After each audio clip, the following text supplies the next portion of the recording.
السلام علیکم ورحمۃ اللہ وبرکاتہ۔ دوستو، امید کرتا ہوں آپ احباب بھی خیر و عافیت کے ساتھ ہوں گے۔ آج ہم پڑھیں گے نماز کے سلام کے بعد کی دعا۔ تو اس سے پہلے ہمیشہ کی طرح آپ سے میری ایک ریکویسٹ ہوتی ہے کہ اگر آپ چینل پہ نئے ہیں تو چینل کو لازمی سبسکرائب کریں۔ جزاکم اللہ احسن الجزاء۔ نماز کے سلام کے بعد کی دعا۔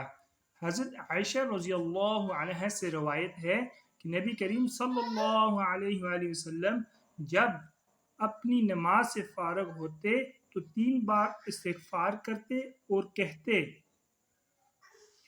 اللہم انت السلام ومنک السلام تبارکت یا ذا الجلال والاکرام۔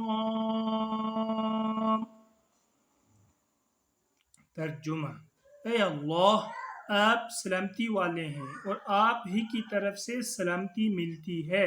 اے بزرگی اور عزت والے، آپ ببرکت ذات ہیں۔ صدق اللہ العظیم۔